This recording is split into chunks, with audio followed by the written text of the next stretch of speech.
Ek is Helene en ek gesels met Dr. Mark Opperman van die T Kliniek. Mark, dankie vir jou tyd. Dankie Helene. Ons het laas gesels oor hormoon en hormoonbehandeling, terapie, wat dit is. Nou, wat doen julle by die T Kliniek? Ek het nou gebel 'n afspraak gemaak, ek besef iets is nie heeltemal lekker nie. Wat nou? Ek dink kom ons begin by die tipe toestande wat ons behandel.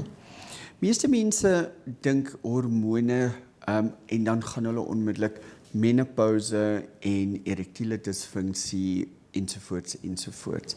Nou, dit is heel waarskynlik die grootste goed wat ons behandel. Maar om hierdie effektief en suksesvol te behandel, moet 'n mens na die pasiënt in dit geheel kyk. So, as ons met iemand begin, dan neem ons nommer 1 'n baie deeglike geskiedenis. Wat jou mediese geskiedenis insluit, met ander woorde, wat het van jou kinderjare af gebeur tot en met nou.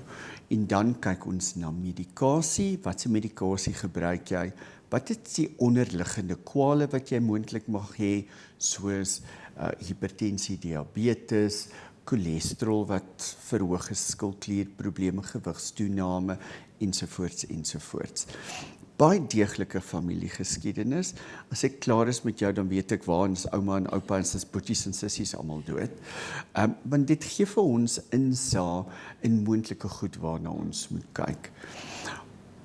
Geskiedenis en 'n oordentlike bewus wees van huidige medikasie wat jy gebruik, of dit nou supplementasie, dit is presies wat ek ja, vra. of dit nou vitamiene en minerale het effekte op stelsels, of daar's te veel van hulle of dis te min, en dit kan vir ons probleme veroorsaak.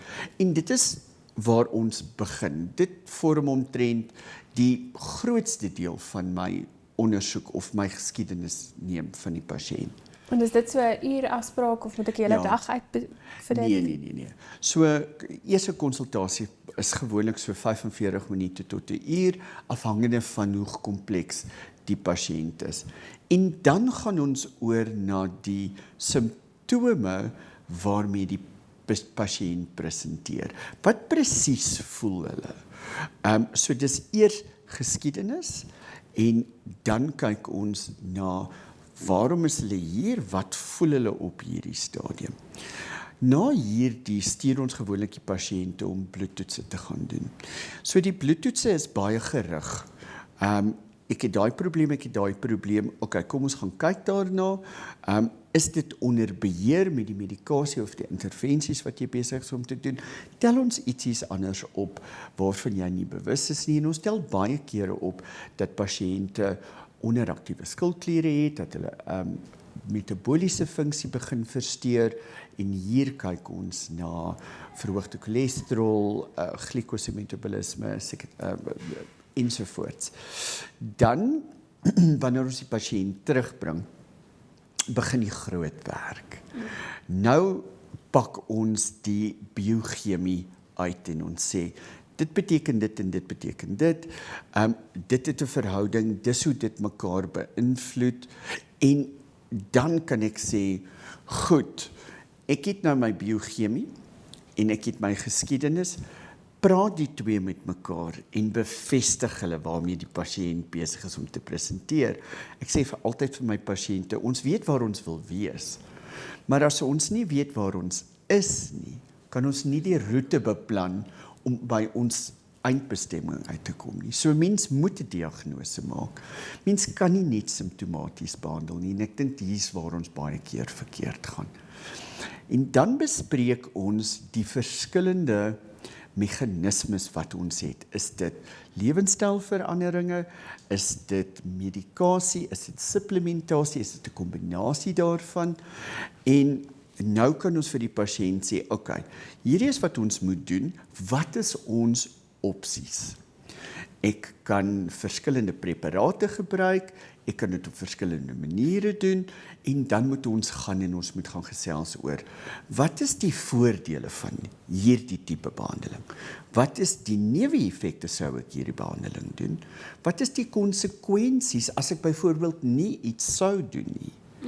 En vir my gaan dit absoluut daaroor dat die pasiënt al die inligting moet hê om 'n ingeligte besluit te kan neem. Ek skryf medikasie voor, maar ek skryf nie vir die pasiënt voor nie. In my praktyk is die pasiënte deel van die besluitneming en dit stel hulle in staat om eienaarskap te neem en om hulle liggame te leer ken. Ek gebruik altyd die voorbeeld van ons het Tannie Sannie se wen resep waarmee sy haar sjokoladekoek bak. En ewe skielik vat ons daardie resep en ons begin nou aan die resep verander. Ongelukkig bak ek, maar ek kan nie aan die koek proe nie. Die pasiënt moet ons lei om te sê, ja, ek dink ek kort bietjie suiker of is bietjie droog ensovoorts ensovoorts. En nou moet ons hierdie bestanddele wat ons het klein bietjie verander op 'n gereelde basis tot ons vir die pasiënt tot die pasiënt voel, yes, hier is die lekkerste sjokoladekoek wat ons geëet het. En ons pasiënte bly binne in die praktyk. Ons het konstante terugvoer van hulle af. Daar is 'n konstante wederkerige kommunikasie wat ons het. En dit stel ons in staat om die pasiënte optimaal te behandel. Wel, ek dink ek het my klaar vasgevang deur te sê ek kan die sjokoladekoek kom eet hierso by die praktyk en dat dit deel is van die behandeling. Baie dankie vir jou tyd, Mark, en sien uit om te sien wat julle alles doen by die T Kliniek. Dis